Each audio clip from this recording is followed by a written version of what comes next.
so for the next 45 minutes, I get to share with you an interesting mathematical question, but what's more, an interesting question which has allowed me to meet a lot of interesting mathematics along the way. So maybe let's start with the big picture, the philosophy behind the tropical approach. So we can define an algebraic count, so the count of spin Hurwitz numbers.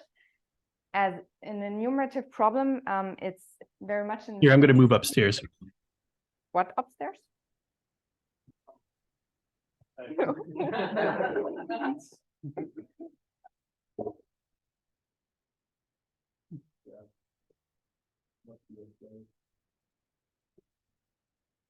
Okay, so I continue.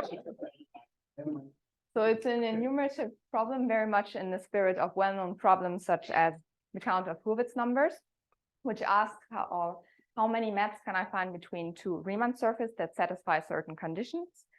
And now Lee and Parker obtain concrete formulas for these numbers via algebraic degeneration. And what we want to do is we want to develop a parallel theory on the tropical side, define a tropical count. And this means we want to offer another way to obtain concrete computational results and study algebraic properties of these numbers. For example, polynomiality, wall crossing formulas, and so on. And of course, this approach only makes sense if we have a correspondence between the two counts. And this is indeed the case. Now, let me tell you something about the structure.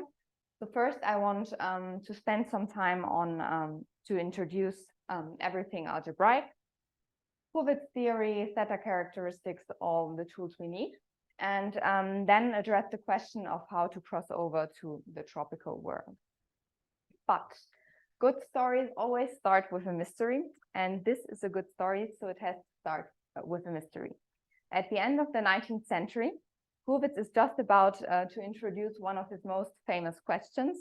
What is the number of degree D covers of a Riemann surface with prescribed ramification behavior of over a certain number of points? And persuaded of the relevance of this topic, he writes, I found it funny when I read it. So I hardly need to emphasize the fundamental importance of this topic for Riemann's theory of algebraic functions and so on. And yes, history has proven him right, since then Hurwitz theory has emerged into a beautiful theory that draws ideas from a variety of areas of mathematics, such as algebraic geometry, tropical geometry, group theory, and so on. And we are going to look at a modern twist of this, namely spin Hurwitz numbers. So let's start with a short recap on maps between compact Riemann surfaces. So what is Hurwitz theory? Hurwitz theory is, one could say, that is the enumerative study of maps between of holomorphic maps between compact Riemann surfaces. And such maps are branch coverings. So a typical cartoon of a map between from a genus 2, Riemann surface of genus 2, so these are supposed to be two holes, to the Riemann sphere would look like this. So generically, the number of pre-images of a point is a constant number. So here we have 5, and this is what's called the degree of the map. And this is not only true for a point, but I can find a small neighborhood around the point in the image and neighborhoods upstairs, which I draw as lines. And that's what we mean when we say branches of the map. And now branches can come together and form a ramification point. For example, in this case, we have 3 branches that come together. And the image of such a point will be called a branch point. Now, the ramification profile of a branch point tells you how many branches come together. In this case, we see over this branch point, we have ramification profile 3, 2, which is a partition of the degree, always. And we see we have 3 branches together, coming together, and 2. So now I would switch to the board. Should I stop sharing the screen?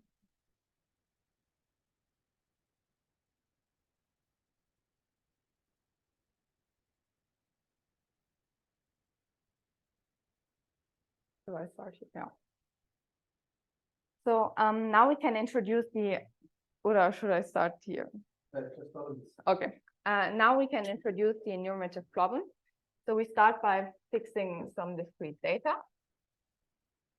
So we fix D, a compact Riemann surface, RS for Riemann surface of a certain genus, H. We pick endpoints, Q1 to Qn in D, which will be my prescribed branch points.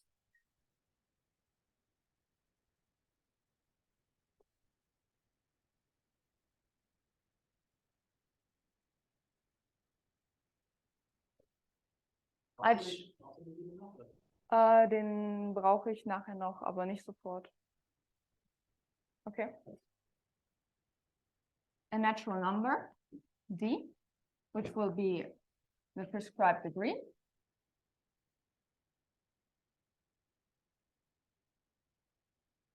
And n partitions of D, lambda 1 to lambda n, which will be my prescribed ramification profiles.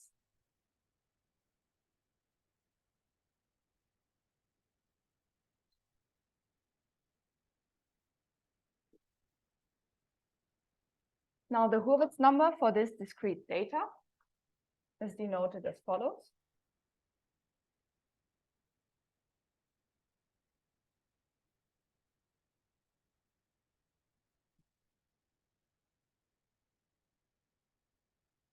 So it counts the number of isomorphism classes of maps to a Riemann surface, to the Riemann surface D, which has genus H, that have degree D, ramification profile given by lambda 1 to lambda n over the points Q1 to Qn.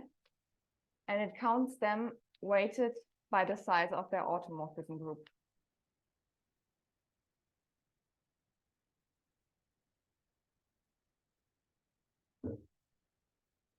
Now, a necessary condition for this discrete data to get numbers that are not zero is the Riemann-Hurwitz formula. It's a formula that relates the discrete data above. For example, it will fix the genus G of the cover of D. So let's maybe look at an example.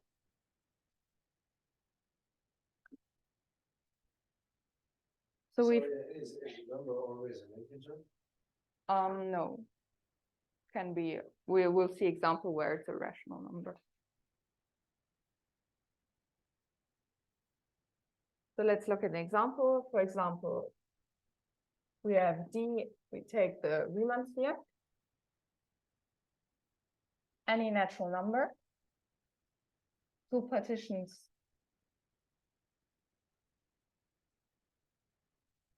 as follows.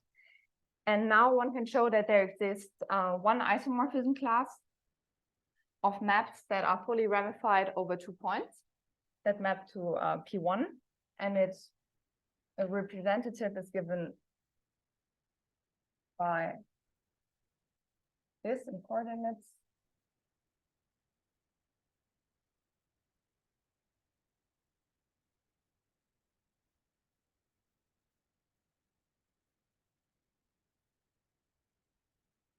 Then we can compute the Hurwitz number.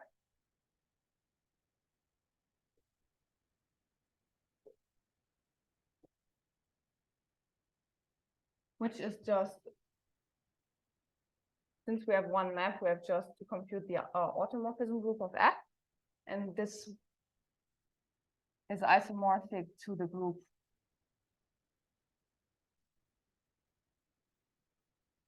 of these roots of unity.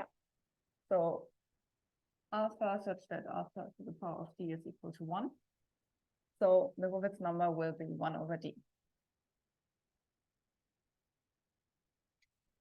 And as you can see, maybe from this example, so trying to write down the map explicitly is quite hard. And whole classes of numbers were computed by change of perspective. So first from Hurwitz to group theory, and then later on by Markvik, Cavalieri, and Johnson to tropical geometry. Can I continue on this board or should I close? Like, no. Or close the window.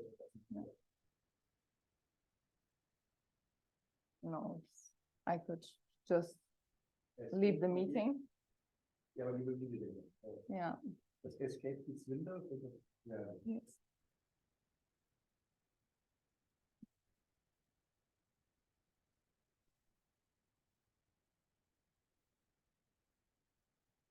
No, I can only close otherwise.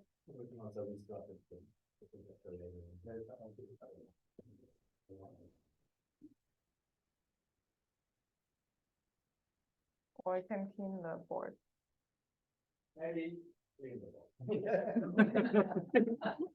Okay.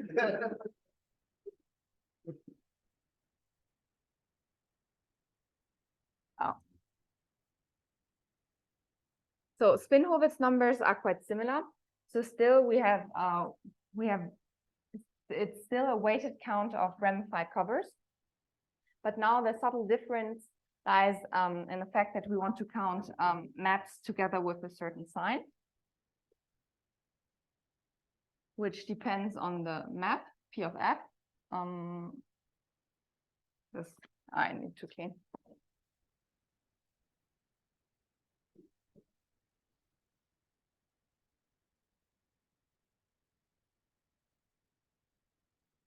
So here's the ramification profile. And I want to count the maps with a sign. And the question is, where does this sign come from?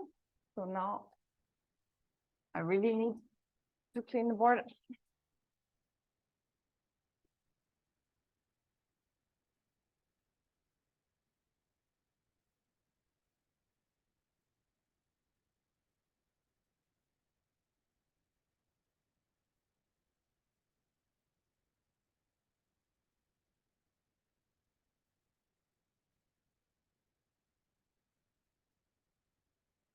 Is it okay? So this does not come from. No. Yeah. Let's start with a definition.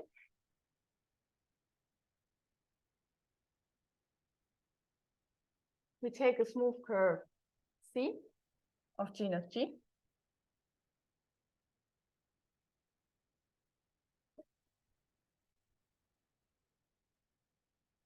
Canonical divisor KC. And any divisor L that is such that T times L is equivalent to the canonical class is called a theta characteristic on C. And theta characteristics always come with a sign. So if the dimension of the space of meromorphic functions on C with zeros and poles determined by the divisor L is even,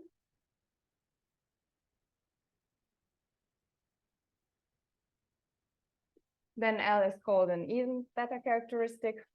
If it's odd, then it's called an odd theta characteristic.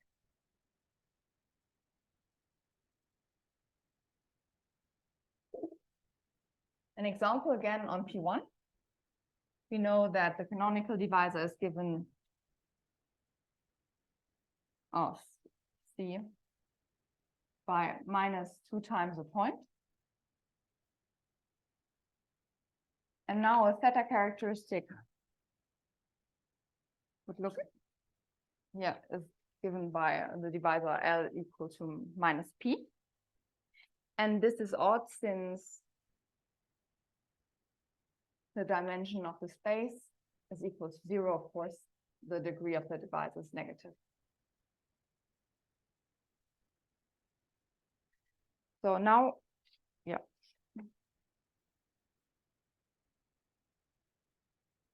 now we can fix.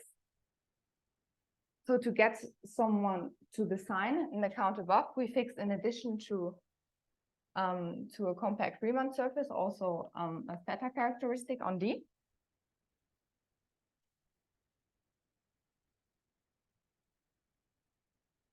that has a certain parity.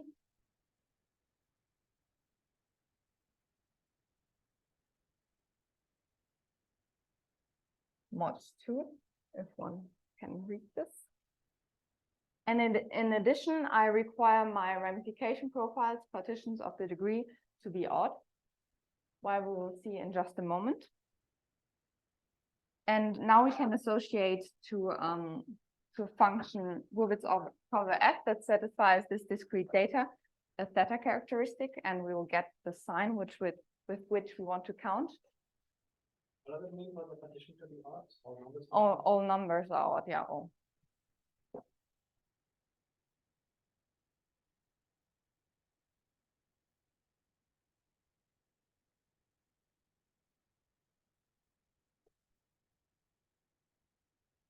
So let's take a Hurwitz cover.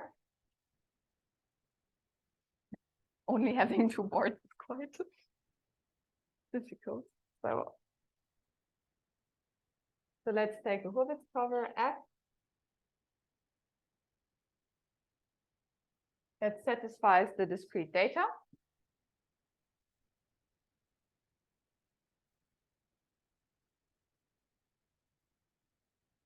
And now we can define a theta characteristic on C as the pullback of the theta characteristic we fix on the base, twisted by 1/2 times the branch divisor. And it's given by, so okay, we take a function satisfying star, and we define the following divisor. Oh, it's the pullback of n. So Rf is supposed to be the branch divisor of f, and this is called the theta characteristic associated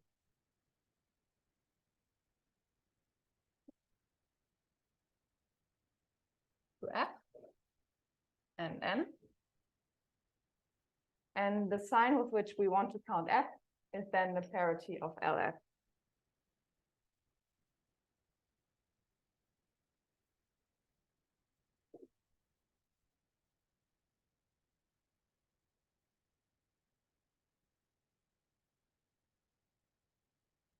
And here, the fact that we required our ramification profiles to be odd enters in this definition. So we want the divisor to have only even coefficients, and this is guaranteed by requiring ramification profiles to be odd.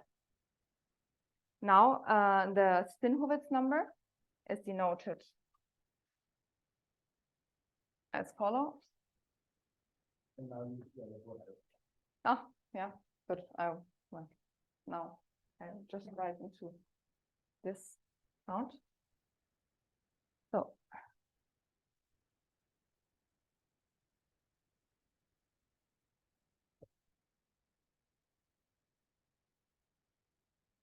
the spin Hurwitz number counts maps that satisfy this data. So they are covers this data. Let me just finish writing.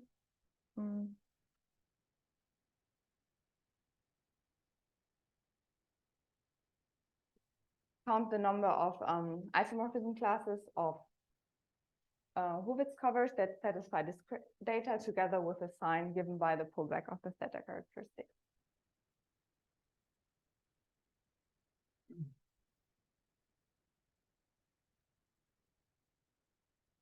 One last example, then I'll switch back to slides. So we fix some discrete data, the genus of the target, degree, 3 odd ramification profiles.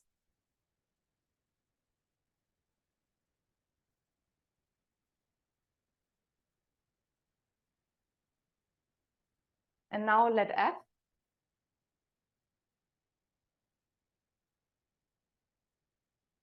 be a map that satisfies the discrete data, satisfying star. Then one can show by the Riemann-Hurwitz formula that the genus of the base C is equal to 1. So this is by Riemann-Hurwitz. And the canonical class is given by the zero divisor on a genus 1 curve. And again, one can show that any map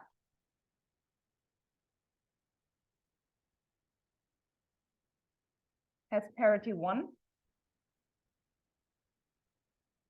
So one can show that the P of f is equal to 1 for all f satisfying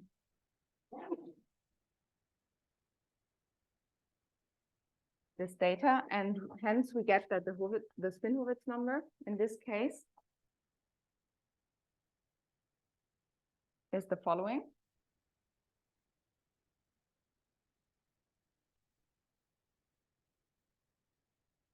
Since all maps are odd, we see that this is just equal to minus the Hurwitz number for the same discrete data. And now one can compute this by different methods, by group theory or tropical geometry, but I haven't told you about it now, so I just give you the result. So it's equal to minus 1/3.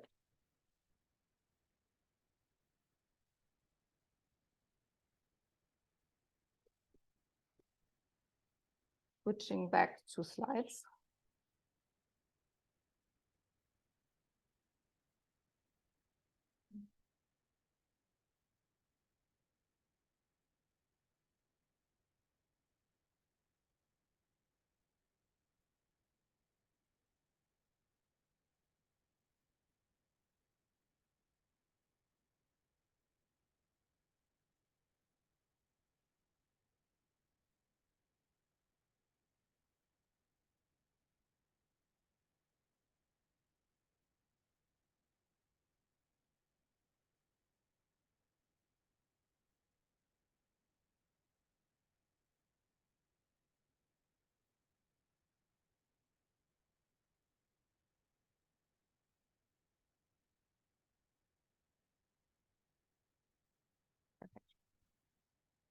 So let's pause for a moment and look at the current state of affairs. So we have defined count on the algebraic side. We count maps to Riemann surface that satisfy discrete, that satisfy some data, and we count them together with a sign. And the question is how to cross over to the tropical world. And going back to the philosophy behind the tropical approach, and what we're actually trying to achieve is to reduce the problem to combinatorics. And how do we do this? Via algebraic degeneration. So I have a sketch below that you can see because this thing is in front of it.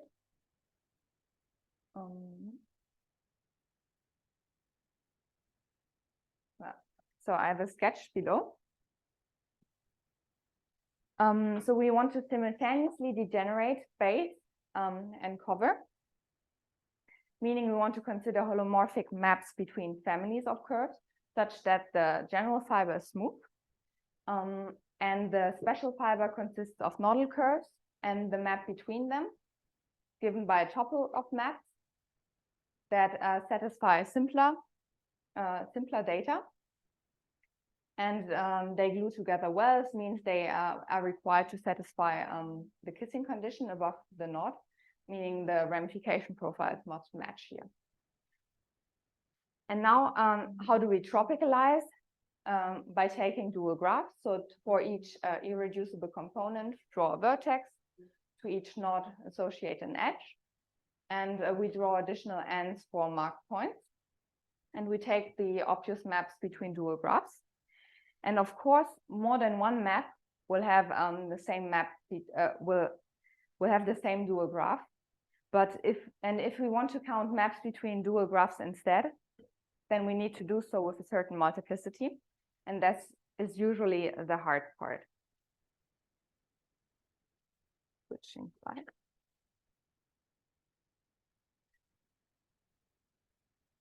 Now I cannot, I have to click on the thing. And then, yeah. Now we can get a bit more concrete. So we want to consider degeneration of curves, but we want to do more. We want to keep track of the parity of the theta characteristic, LF on the base and on the target n, as they both degenerate. So we need the notion of a family of spin curves. And the intuition is, as usual, what a family of smooth spin curves is a family of curves together with a theta characteristic on each fiber. And formally, this is just a tuple consisting of a family of curves and a line bundle on the whole space, such that if we restrict it to each fiber, it will give you a theta characteristic. And a crucial question now is, what happens to the parity of the theta characteristic as on the such a deformation? And luckily, we have this theorem that the parity is a deformation invariant, meaning it stays constant inside of smooth families. But what we actually want to do is to break up the curve into simpler components to simplify our enumerative problem. This means we need to know how to extend the notion of the theta characteristic to singular curves, or maybe reframing the question is how to compactify the parameter space of smooth spin curves, SGN. So it's a pair of a smooth curve genus G with n markings and a theta characteristic. Yeah, and a good compactification should be compatible with the Deligne-Mumford compactification. One cannot see the rest of the diagram.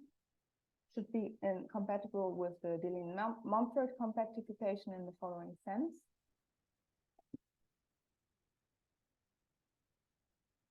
So we would like to have a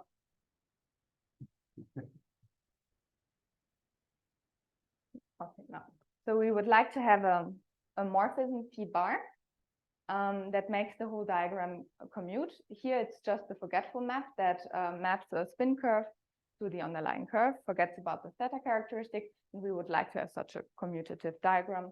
P bar should be finite as well. And one such answer is given by Cornalba. And though I'm not an expert and more or less took his compactification for granted, I still want to give you my understanding of his construction. So please feel free to interrupt or add your thoughts. So a naive attempt maybe would be to think of the boundary of SGN bar as consisting of stable curves, just like it is the case for MGN bar, together with a theta characteristic. And now, what should a theta characteristic? I've not told you what a theta characteristic on a nodal curve should be, but a first try would be to think of it as the root of the dualizing sheaf. This is a replacement for the canonical sheaf, since it's not a line bundle once the curve is singular. But we encounter a problem if we try this. So a stable curve cannot always carry its spin structure meaning a theta characteristic in this sense. And we can look at an example. So take, for example, D with two smooth components, D1 and D2, that meet together at a node. And suppose we find a line bundle on D such that we have an isomorphism from L squared to the dualizing sheaf on D. This would restrict to an isomorphism on each component. However, we can look at the degree of the dualizing sheaf restricted to a smooth component Di. And this is equal to 2 times the genus of Di minus 2 plus 1. Why the associated divisor is the canonical divisor on the component plus the node. And we notice, well, this is an odd number, so we cannot take a square root. So this does not work. And Cornalba's solution. So where was I? Yeah, Cornalba's idea now is to insert an exceptional component, so a P1 at the node, and consider the quasi-stable curve D hat instead. And he wants to view a theta characteristic on D hat as a root of the dualizing sheaf away from the exceptional component. And formally, he realized this as follows. So let D hat be a quasi-stable curve, meaning it's a stable curve that is allowed to carry exceptional components. meaning components isomorphic to P1 without any marked points. And a spin structure on such a quasi-stable curve is a tuple consisting of a line bundle and a sheaf homomorphism from L squared to the dualizing sheaf on D hat, such that when we restrict the line bundle to each exceptional component, it's isomorphic to O of 1. And alpha is required to be an isomorphism away from these exceptional components.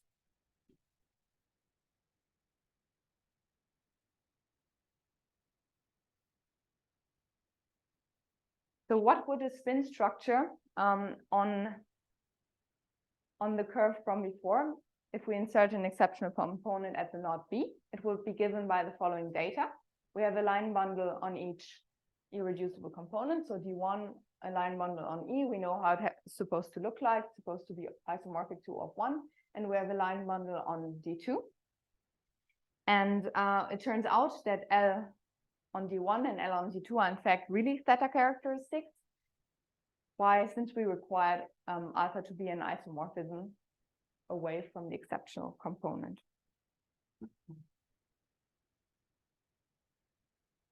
Maybe for time reasons, I'll just say through general words on the general picture. So it's very similar.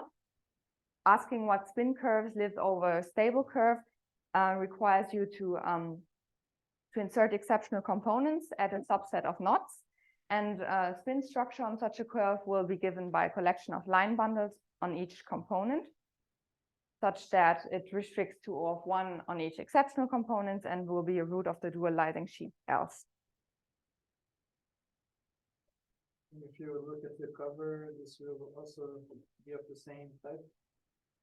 What do you mean if you look at the cover? Before you had a theta characteristic on the target, and you did this trick with the pullback to get another one. So can you do like the same?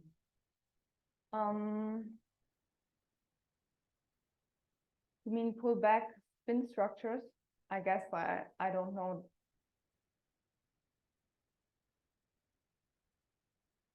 Okay. Let me think of it and come back to you afterwards, because that's not exactly how we want to do it for the case of spin degenerations. Wait, I was just about to tell you actually no, I told you already. Sorry.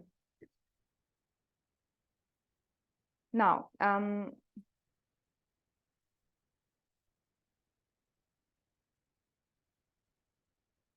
spin degenerations. So we fixed the discrete data as before of the enumerated problem, and we want to relate the count of spin Hurwitz covers in the general fiber to the count of spin Hurwitz numbers in the special fiber. Of a quasi-stable curve. This means we want to separate the discrete data on each irreducible component, meaning in this case, you want to move 2 points to D1 and 2 points to D2 and count maps separately to D1 and D2. And to do that, we consider holomorphic maps between families of spin curves. Now, the general fiber is a spin Hurwitz cover for the discrete data we fixed before. So with both target and base smooth spin curves, so they carry a theta characteristic, and the special fiber should consist of quasi-stable curves, and the map between them is just a tuple of maps, F1, Fe, and F2, where F1 and F2 are Hurwitz covers for the separate discrete data dictated by their target, D1 and D2. And Fe just maps from a disjoint union of rational curves to the exceptional component downstairs. We have matching ramification profiles over the knot given by the partition M above, and note that it's the same above both knots. And the reason why we can count maps in the special fiber instead of counting them in the smooth fiber are the following parity statements. So if M is an odd partition of the degree, then we can define our divisors LF1 and LF2 and associate parities to each map. And Lee and Parker now show that the parity of the map in the general fiber FT is equal to the sum of the parities of F1 plus F2 mod 2 in the special fiber. This is fine, but now if M is even, we cannot associate a theta characteristic to the map. And they show that by computing parities in the contribution in the smooth fiber, that they actually all sum up to 0, so they need not be considered.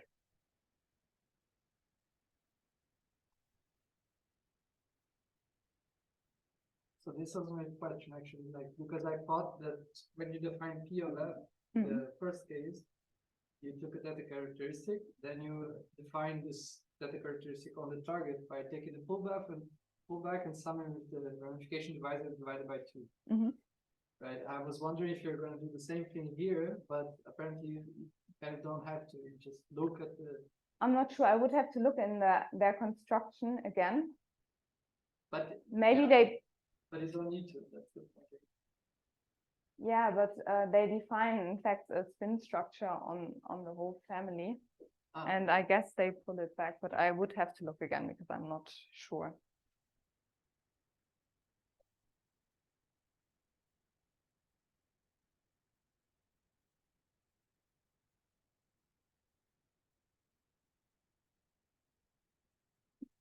We can now go over to tropical covers. So since most of you will be, I guess, familiar with tropical covers, I'll introduce all relevant concepts on an example.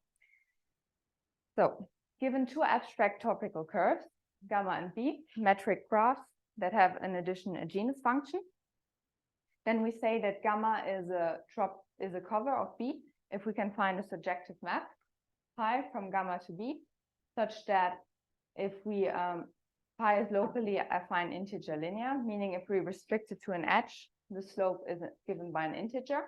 This slope is called the weight and will be written as number next to the edge. So here my map has slope 3, here it has slope 1, and so on. And the second condition to be a tropical cover is that pi is balanced, meaning at each point the sum of ingoing weights is equal to the sum of outgoing weights. So we can check here if it's balanced. So pick this vertex here. We have 3 as incoming edge. This is equal to 1 plus 1 plus 1. And go through the whole thing. And we notice it's indeed balanced. And now to call it tropical Hurwitz cover, we require in addition the local version of the Riemann-Hurwitz formula to be satisfied at each point. So it's a condition that that guarantees that we have a degenerate Hurwitz cover living over the tropical object. And we have tropical notions as well of degree. So if I take a point in the pre-image and I pick an adjacent edge, I count the number of edges that map to it by their weight. So in this example, we would see that it's a cover of degree 3. And the balancing condition guarantees that this is indeed well defined. We have both ramification at vertices and at the ends given by edge weights. So the ramification at this, at the ramification profile at this vertex would be equal to given by the partition, given by the adjacent edge weights. So it would be equal to 3 2 times and the partition 1 1 1. Since here I just didn't draw an additional end of weight 3, so this is a special kind of cover where we shrink some edges, but that's not important maybe. So much for tropical Hurwitz covers. How much time have I left? I cannot see. Okay.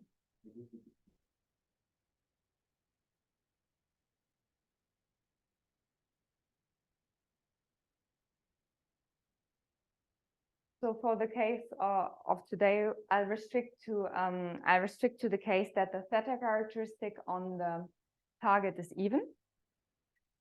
So we're working with a north theta characteristic is quite similar, but let's look at this case. So we consider a maximally degenerate tropic curve B of genus H. Maximally degenerate means it has only vertices of genus 0 and that are trivalent. And we fix in addition a parity function on B. So that's assignment of either 0 or 1 to each vertex. So here we restrict to the even case. So I will assign to each vertex the number 0. In the example above, I draw them as labeling next to the vertices in green. And now a tropical spin-Hurwitz cover of B of the tuple B together with its parity function consists of a tropical Hurwitz cover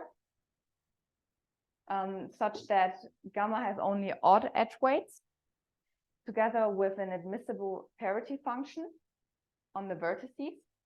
And the parity of such a tropical spin-Hurwitz cover is the sum of local vertex parities, mod 2.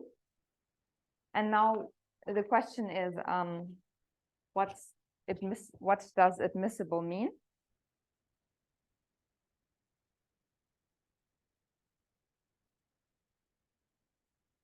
So admissible, it's a realizability condition.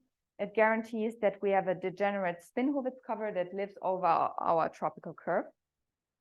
And without writing down the concrete definition, let's look at an example, what is admissible and what not.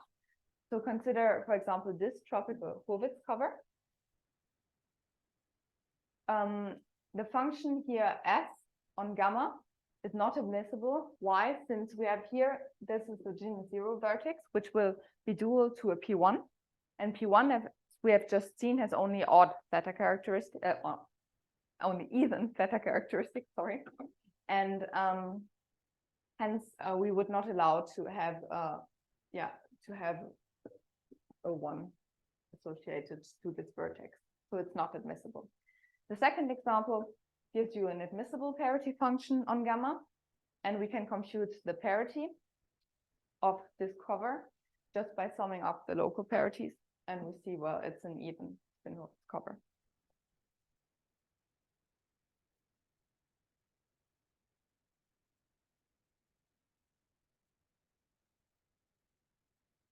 So now we have all the ingredients together to finally define our tropical count. So just like for the algebraic count, we fix discrete data. We fix the maximally degenerate tropical curve B together with a parity function as defined before of a certain genus H. We pick a natural number D, which will be the prescribed degree of the tropical spin-Hurwitz cover. We fix K odd partitions of D, the prescribed ramification profile. And the tropical spin-Hurwitz number is now just the sum of tropical spin-Hurwitz covers weighted by their multiplicity and counted with the sign I defined before. And now the multiplicity consists of combinatorial data involving the combinatorics of the graph, its automorphism group, edge weights, and so on, and has also an algebraic input, which will be given by local spin-Hurwitz numbers written at each vertex. Good. Maybe as an example, so if you were to ask me how many spin-Hurwitz covers of tropical P1 are there that are fully ramified over 4 points, so the following number. I've not told you how to draw the graphs explicitly, but we know that we will have at least ends of weight 3 together with 2 vertices. And in fact, these are the only 2 graphs that will contribute to the count. It turns out for these special kind of covers, so of degree 3 and also degree 4, that the parity function on the tropical cover will be unique. And we can, the unique one given by the one I wrote next to the graph. And we can compute the parity. So we notice that both covers will be even. The multiplicity, a product of edge weights and automorphism factors and local spin-Hurwitz numbers. And we notice that the numbers in fact equal to 1. As I've mentioned in the beginning, so we have a correspondence between the tropical and the algebraic count. Both numbers agree. And maybe a last word, just idea of the proof. So it's all kept. So I think the picture captures already the whole idea of the proof. First step is iterate the degeneration procedure given by D and Parker until the base curve D is maximally quasi-stable degeneration, meaning it consists of a union of rational components that each carry 3 marked points, separated by exceptional components. And the data, of course, of the theta characteristic on each DI. And now we want to relate the count of spin-Hurwitz covers in a general fiber to the count of spin-Hurwitz numbers in the special fiber. This is done by Lee and Parker's spin degeneration formulas. And how do we get over to the tropical world? We tropicalize by taking dual graphs. We shrink exceptional components. And yeah. And the last step is to define the tropical multiplicity, which roughly counts, records the number of maps that tropicalize to the same tropical object